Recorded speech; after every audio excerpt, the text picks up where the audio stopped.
اسی طرح سورۃ واقعہ کے اندر دو آیات رب کریم نے نازل فرما کے سیدنا صدیق اکبر کے اوصاف بیان فرمائے.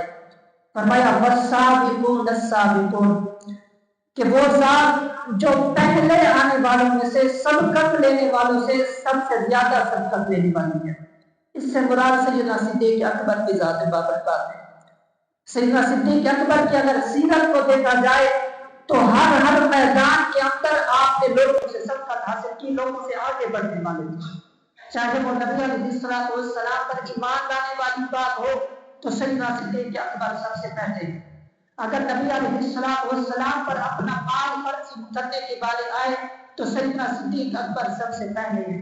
حتیٰ کہ اپنی جان جب قربان کرنے کی باری آئی تو رب کائنات نے سیدنا صدیق اکبر کو یہ سعادت حاصل کرائی کہ سیدنا صدیق اکبر سب سے پہلے نظر آئے.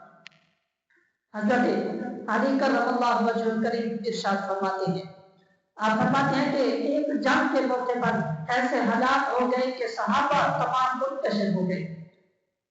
تو ہم نے سیدنا صدیق اکبر کو دیکھا کہ وہ آقا علیہ السلام کی ڈھال بن کر دشمنوں کے سامنے کھڑے ہیں، اور میں نے اس وقت سیدنا صدیق اکبر سے بہادر کسی اور کو نہیں دیکھا.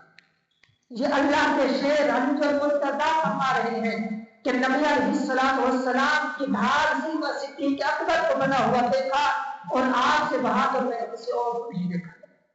تو اسی لیے رب کائنات نے ارشاد فرمایا والسابقون السابقون کہ تمام سبقت لینے والوں سے سیدنا صدیق اکبر کی ذات وہ ہے جو سبقت لینے والی.